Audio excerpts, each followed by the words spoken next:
Welcome once again to the podcast. I'm Ari, and I am here with my co-host Foti. Hello, Foti. So Ari. We have an amazing episode today. We have, one of our favorite types of guests, because these types of guests that we bring on are really close to our heart in trying to promote and preserve Hellenism as a whole. And who better than the leader of the Greek Orthodox Church in America? We have Father Dimitri from St. Constantine Helen's here in Silver Spring, Maryland. And, Father Dimitri is somebody that I'm familiar with him because I attend the church, but I'm new to this church. But he is somebody that I'll tell you, my family, my wife and her family are from here. And man, they rave about this guy. And I'm going to tell a little bit of a story about Dimitri, just so people who don't know you, they could get a little bit familiar. But when I grew up, many years in the Greek Orthodox Church, there were great priests. There were priests, that I didn't connect with so well. But something happened with Father Dimitri that I saw genuine caring and genuine love for his parish. And Father Dimitri, you could probably remember this. It happened a few weeks ago, but you were making your speech, and my daughter, who's 2 years old, was repeating you. And that's your daughter? Yes, and there's so many times where a priest could get mad or annoyed or whatever. You had a genuine look of like happiness and a smile, and you were laughing, and that right there to me, without any other knowledge, was like, this is somebody that I put my whole trust in as a leader of our church, because you just genuinely looked so happy and you were laughing, and that's all I needed to see. After that, I didn't care what people said. I was like, this is my priest. This is the guy. So welcome, Father Dimitri, to the podcast. Thank you, Adi. I appreciate that. So I'm going to link that video in the notes of the show, because it's so funny. It's just so funny. And, I caught it from the church's stream, which thank God you guys were recording. Oh, yeah. And so Father Dimitri, welcome again. Can we just get a little bit of a history of you, like kind of where you grew up, just a little bit of background? Sure. Yeah. Well, thank you for the welcome. Thank you for having me on your show. I'm a Greek Orthodox priest from Sheboygan, Wisconsin. Wow. I was born in Sheboygan, Wisconsin, to Greek Orthodox parents. Mother, Greek Orthodox, born Greek. Father, chrismated Greek Orthodox, but American born. Okay. So my father's a Robert E. Lee. Thus, my last name is Lee. Okay, I was actually wondering about that. So there you go. Robert E. Lee. He is a full Robert E. Lee with direct lineage to the great General Robert E. Lee. Wow. Yep. Yeah, with records to back it up and all that good stuff. Wow. So I have the good fortune of having the shortest Greek last name, Lambda Eta Lee. Lee. Dimitrios Lee. That's so funny. I'll tell you a funny story in a minute. When I first got into my very first parish, and an older couple saw Dimitrios Lee in the bulletin, and they were curious if I was from China. But I'll tell you that in a minute. So born in Sheboygan, Wisconsin, to in the beautiful community of St. Spyridon. The church was built in 1906, one of the oldest parishes in the country, actually. Wow. And the Greeks went to that area to work on the railroads. So they took their ships west through the Great Lakes as far as they could until they hit Green Bay. And once they hit Green Bay, they migrated all along the coast of Lake Michigan, Manitowoc, Green Bay, Milwaukee, Chicago, right? Obviously, tons of Greeks in Chicago. And Sheboygan is right along the coast between Chicago and, let's see, it goes Sheboygan, Milwaukee, Chicago. So we're right there on the coast. And at one point there was Greek town in Sheboygan. There was a thriving Greek community in the Midwest, in this, little town of 50,000 in Sheboygan. They built the church, with their bare hands. The church still stands. You can see it. It's just a square brick building, beautiful little. I mean, the whole church is the size of, you could fit 10 churches inside of, one of our standard churches now. Just a beautiful, a relic to the past. They don't build them like that anymore. No Goya, no youth events, Sunday school, Greek school, but no standard sort of, activities. Yeah, right. It's just a very small town. The only thing we had was Greek Olympics in Chicago. So every year we'd go down to Greek Olympics, which I was the shot put record holder. I was a shot put and discus thrower back in the day. Yeah. Bravo. Football Does that still player. exist? Do What's the Greek Olympics in Chicago still go on? Yeah. Oh, yeah. Pretty cool. Yeah. In Palos Heights. Yeah. In Chicago. So it sounds like you had like, a kind of a classical Greek American upbringing, but you were in a place that it doesn't sound like there was so much exposure because, it was kind of a small community, or maybe that meant more to you guys because it was a small community. Does that sound? Yeah. So that's a fair point. Well, I can say it was the only Greeks in my school or my class were my family and my cousins. So every Greek that, the kids knew, I was like, oh yeah, that's my cousin. Oh yeah, that's my cousin's cousin. It's classic. Yeah. So we were very proud to be Greek. We were, it was a very tight-knit community in Sheboygan, Wisconsin. Yeah. Unfortunately, now all of the young people have left. The church still exists. The church is still there. Most of the my generation, a lot of the kids have left. Yeah. And the new people that have come in are a little less Greek. So there's, that's, I think, part of the conversation that we can have maybe a little bit later. Yeah, I was gonna say let's come back to that because that's a very interesting point that you bring up. But before we get there, I want to hear more. And if it's okay with you, kind of what your specific path, how that was laid out for you, like what inspired you, what brought you to where you are today. I think that would be a very interesting thing for us to hear. Okay. So, well, I grew up in the church. Like I said, I grew up in the altar. So I've been an altar boy since I've been, I remember going up, for Andidaron since, I don't know, 5 years old. I always loved that holy bread, man. I always loved going up for bread since I can remember, since being just a little boy. And so I've probably been in the altar since I was 8, and just always remember just, standing at the altar, watching the, the priest, just the whole thing happen, and just sort of being in awe, and having very old school Greek priests who only spoke Greek. All the liturgies were in Greek. All the sermons were in Greek. Everything was Greek.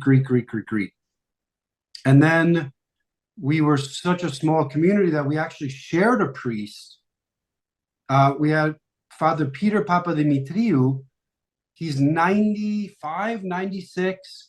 God bless him. He is still active, not active in the parishes, but he's still healthy. He's still, exercises. Wow. He was serving 2 parishes. So on Saturday, we would have liturgy. And then the next parish in Fond du Lac, would have liturgy on Sunday. So he would serve both communities, and each community would pay him half the salary. So that way the two communities could both have a parish priest. So that just gives you an idea of, you know, they're not really supporting a full-time priest because there just weren't enough people. Yeah, that's amazing though. Yeah, so I just remember being inspired. And the turning point was, I think I was 16 or 17, and we had this Sunday school teacher who was a cardiologist, and he really took the time to explain the lessons. And he gave this one particular lesson on Holy Thursday about the crucifixion of Jesus and what happens during a crucifixion.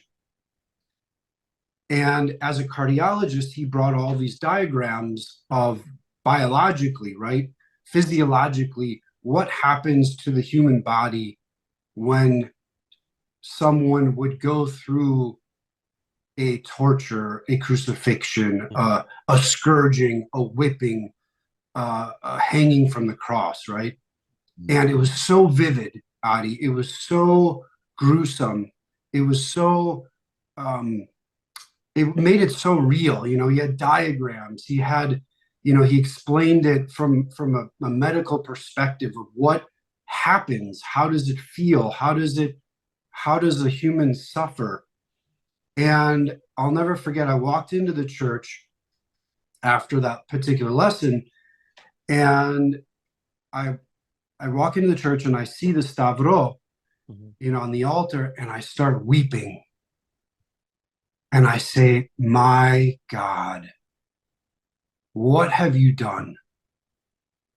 Why? Why would you do that? Why would you endure to be crucified, to be tortured, to be whipped, to be hanged, to be, you know, beaten and killed?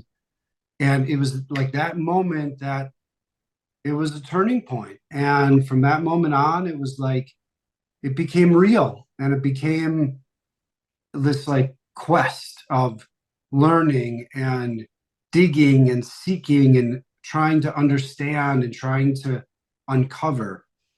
Now that you mention that, which I think that is such a great story, because it's not just, you know, I was interested in the church, so I became a priest. Like you had like this like kind of moment, Right. which fascinates me.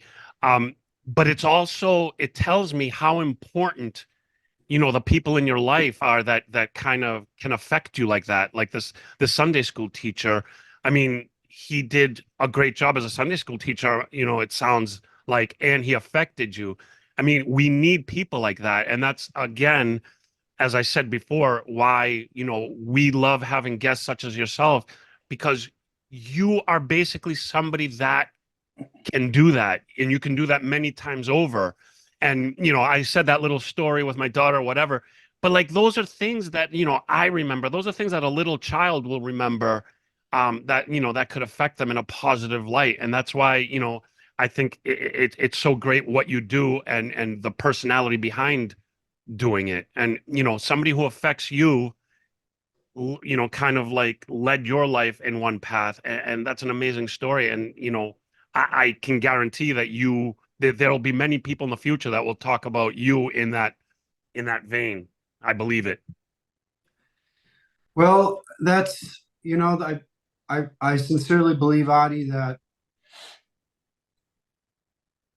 the only reason that any of this makes sense, this whole burden of existence, is that if we can't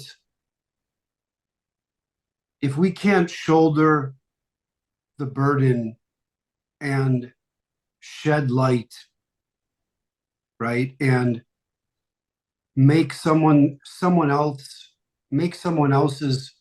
pack a little bit lighter, right, or make someone else's path more illumined, right, or share something that we have, or help, but not in a sense of, in a superficial way, but impact other people, then what is this all for, man? Because look, life is exhausting. Life is tough. Life is not easy. The world is not fair. The world does not care about you. The world does not care about me. The world is a mess. And according to the church, the world has been corrupted.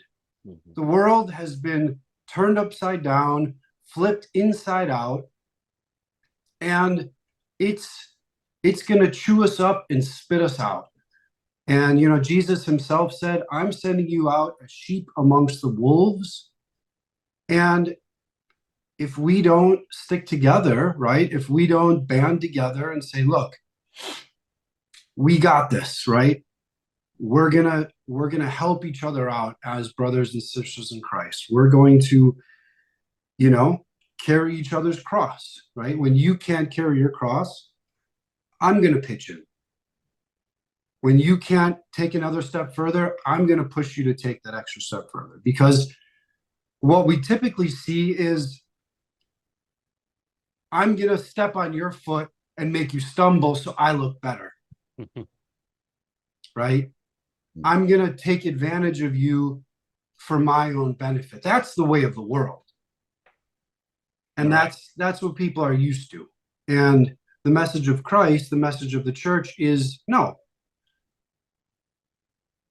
Jesus said, if you want to die, you actually if you want to live, you have to die. Yeah. If you want to gain, you have to lose. So he flips everything upside down. So everything that I teach, everything that I preach, and I try not to preach. That's the thing, is how do you preach without talking down to someone? Yeah. How do you talk to someone without coming across as like being pedantic and being, up there on the soapbox? Because I just somehow gave a thumbs up. Actually, that was very appropriate. Yeah, right. I was literally hearing you, and I was like, yes, that's exactly what I think. It was a sign. Yeah, right. Oh, But I'm sorry not to cut you off, but No, go ahead. what you're saying makes perfect sense. You said we have to help. We not for the superficial reasons, and from everything I've read about you, you've done a lot of charity work. You've gone places. You've done things, and that you're practicing what you preach. And as my priest now, whenever you get up there and you speak, not once do I ever feel that you're preaching to me. I feel like a genuine, fellow, Greek American, a genuine friend is up there telling me a story. That's my interpretation. Right. I don't know what other people will say. That's how I feel. And that to me is such a nice thing for me going to church and sitting there and spending my time to learn. You come across as somebody who's teaching me, not so much preaching to me, and I appreciate that.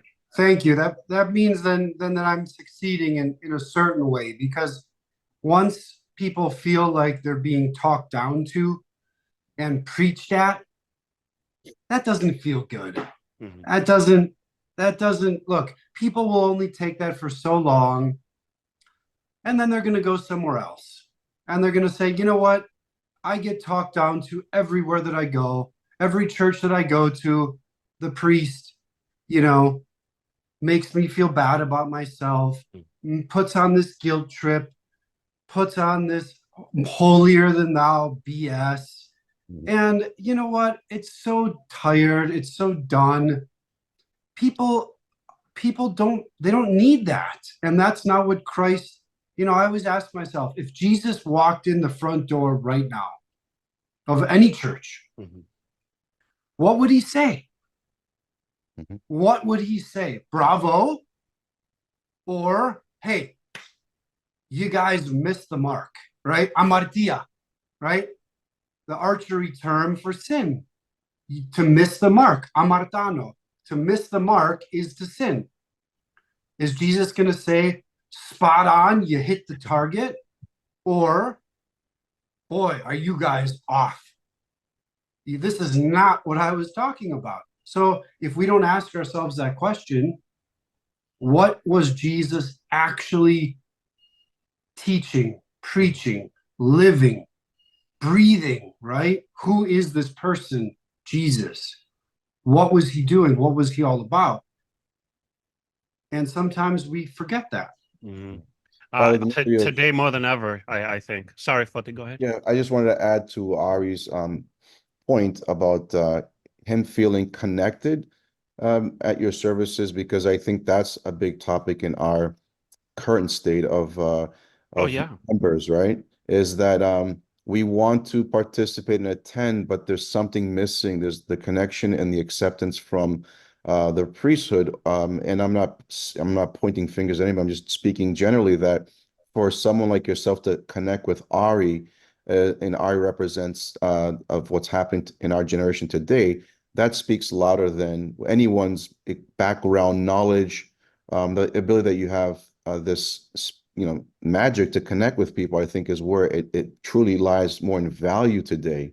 That welcoming, that warmth, and being able to follow liturgy in a way that you're connected, because I observe and I listen to people and I listen to the gripes and why people leave parishes and they go to the next parish only to find out it's not any better or it's probably worse and so forth. And it's all about this connection that you are establishing. I mean, that's what I think we need to speak of in the times that we live today. And, Right. and just to add to that very quickly, I heard about you, Father Dimitri, and it was like very, very good things. But again, hearing people speak nicely about you is a little bit different than you coming to the realization or having that connection yourself. So before I ever stepped foot in your church, I heard a Mhm. lot about you. You know, my wife's family loves you, like they rave about you. And I was like, that's cool. You know, that didn't really affect me in any way. But like I said, Right. Because they can say just as many the bad things about you. And it's like, people don't can don't don't let me people get into can the bad things now because right, people can do this all day long. yeah. But like I said, listening to you speak, um, attending your services, I always felt more comfortable than I have in many, many, many other times in my life. You know, at my home church in Boston and whatnot. Um, and then like the little things like that story, you know, those aren't like major things. Those aren't going to change anything. But it's those little things that I personally look at that really speaks to me about the person's character or about what they're doing. Like, do I want a priest that is forced, that doesn't care, but this is a job? Like, no, I really don't. I'm not saying it's wrong, but you know, everybody has their own style. But like I said, it's those little things that you showed me that makes me so comfortable when I send my children to church, that you are somebody that is going to represent what I truly believe is our culture and our faith. And you're doing it in a way that I really feel that you can connect to my kids. I really feel that more so than I'd say like 99% of every other priest I've met up until this point. And you know, that speaks volumes about you and what you're doing and your chosen path. And I think you are in the right place to do that. Thank you, Adi. That I really appreciate that, and I'm honored to have your words of praise. And I don't feel worthy, but I'm doing the best I can, man. It's a tall order. It is a beautiful parish. It's a demanding, being a parish Mhm. priest is there's a high demand. Yeah. It's a very personal. I wouldn't even say it's a job. It's a very personal calling. When someone speaks of a priest, they say, "That's my priest," right? Like there's a sense of ownership. It's like I belong to 400 families, Mhm. right? And so when I belong to someone, they sort of feel like a sense of like if I'm your priest, then not that I belong to someone, but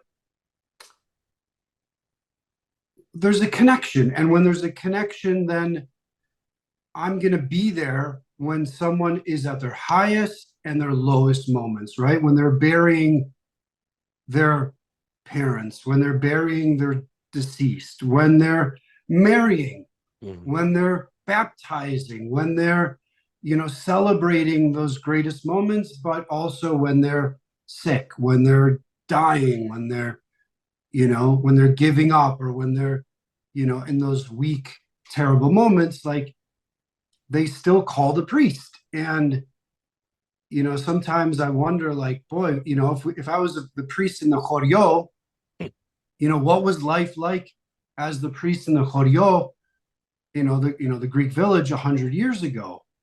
Because sometimes they kind of treat the Greek priest like the voodoo witch doctor, shake the censer and say the prayers, and it's magic. That somehow the priest is just gonna, say his magic prayers, and all of a sudden God's gonna, make everything just better. Yeah.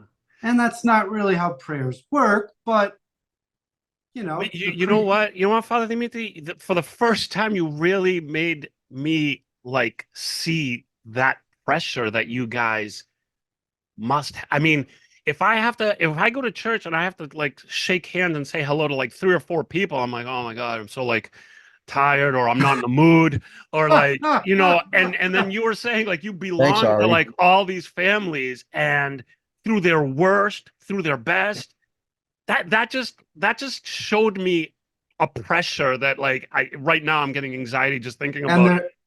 And their children and their grandparents and their children's children and their problems and the generations. And it's a beautiful thing, because, for instance, so I'm the priest of Saints Constantine and Helen right now, right? Mm-hmm. For a decade, I was the priest of St. Sophia Cathedral in Washington, right?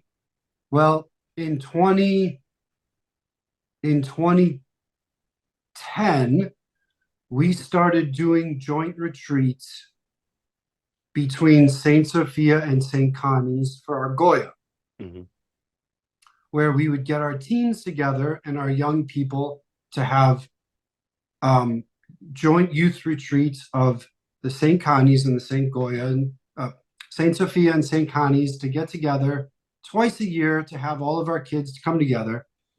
So this is almost 15 years ago, I started to get to know the Saints Constantine and Helen youth while I was a priest at St. Sophia. Now, fast forward 15 years, all of the kids that I was sort of mentoring and getting to know as a priest of St. Sophia, these kids who were 10, 11, 12 years old then at St. Connie's, now they're part of my YAL. They're part of, they're in their 20s. Now they're in their stages of their post-college. Now they're, maybe getting married. Now they're in their careers, right? So I've been able to sort of go from, 5th grade, 6th grade, all the way through middle school, high school, college. It's amazing. And what's amazing is to see that progression of going through these generations, and to see these progressions, and to keep these long-term relationships, because the seeds of faith, man, they take a long time to grow, right? A seed that I plant today from a sermon, let's say, I might not see the fruits grow, I don't know, 10 years. How can you judge, is someone more faithful? Is someone more loving? Is someone more believing? Well, I don't think, there's any set answer for that. But what I will say is that I am fully 100% confident that what you're saying, that seed you're planting. I think you've planted many, many, many seeds. You will plant many, many seeds, and I think that's going to affect a lot of people in a good way, in a positive way. And I mean, I could pretty much guarantee it. Like, I have no doubt in my mind about that at all. Well, So, I mean, this was such an inspirational. You know, every time we get on, I always think of it as like, you know, the process, the job. Let's interview. Let's do this. Right. I love when it gets to a point where I was truly like inspired by the conversation as, you know, one of the hosts, not just an audience member, but somebody who's here talking to. Very inspirational. Just very quickly, Yeah. future Pat. I mean, is do you have any you know, you want to be right where you are doing what you love? Is there anything on the side? Is there anything that you have plans? Anything you want to share? Sure. Well, I'm a purple belt in Brazilian Jiu-Jitsu. So I hope to be a black belt in Jiu-Jitsu. That's a goal of mine. Just a very random question. Yeah. We interviewed Foti, was it from Toronto? Toronto. A priest from Toronto, and he has a podcast called The Fighting Priests. Really? I'm going to send you the link. I gotta check that out. Check Okay. that out. Awesome. Maybe it could strike up. Cool. Maybe we're planting seeds here. All right. Like- Okay. Maybe we can promote matches. Yeah. Well, So- judo and jiu-jitsu is the gentle art. So Yeah. there's no punching or kicking. Ah. Okay, so continue. I'm sorry. You're Yeah. a purple belt. Yeah. So that's part of my, you know, parallel church, you know, spiritual journey. I look at that as a spiritual progression, right? It's good for the humility, For sure. self-discipline, and a good martial art, and staying, you know, mind, body, spirit. Yes. I love to hike. I love to mountain bike, and you know, I like to just I'm always keeping it fresh. I'm always trying to, you know, new ways to inspire, new ways to connect. Well, I mean, so- Father Dimitri, like I said, I grew up in the church. You know, Foti and I, our whole entire lives, we've seen many priests. We've known many priests. We've spoken to many priests. You know, it's not just because you're sitting virtually in front of us right now, but you really are somebody that inspires me. You know, I have that kind of, you know, at this age, life is busy. A lot of stuff is going on. You know, church. Oh, you know, no, I can't go now. No, I'm tired. Like, but I really, truly, and this is, you know, from the bottom of my heart, I really, truly feel good when my wife is like, Ari, get ready, we're going to church. And I'm like, instead of the normal, like, it's like, you know what? I kind of like, I'm interested in what Father Dimitri has to say. I kind of want to hear this.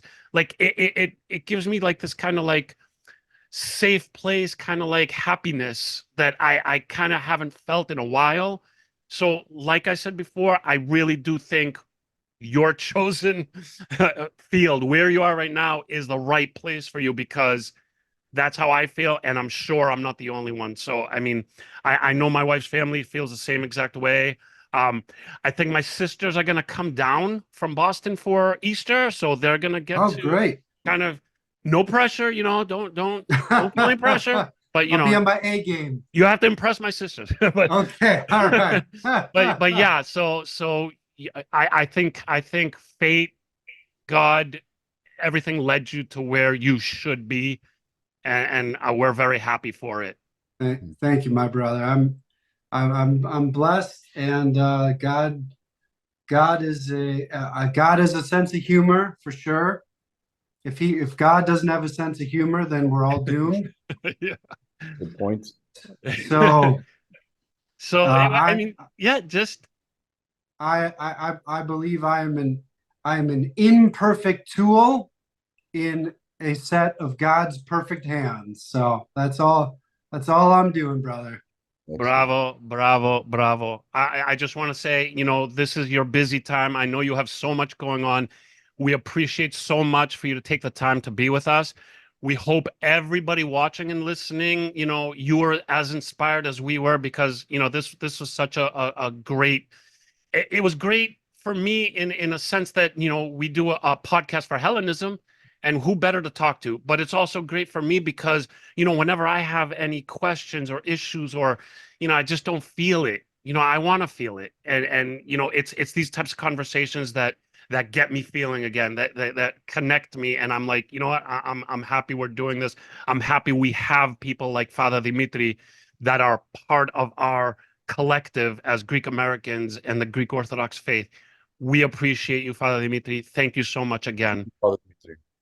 Thank you, Foti. Thank you, Adi, for having me on. I really appreciate it. And I really feel, this won't be the only time. We should have some more. And then Look forward to it. when we organize these matches, we'll get Oh, back. yeah. All right. Once again, thank you, Father Dimitri. Once again, thank you, everybody, for watching and listening. We will see you all next time. Thank you so much. Yes, yes.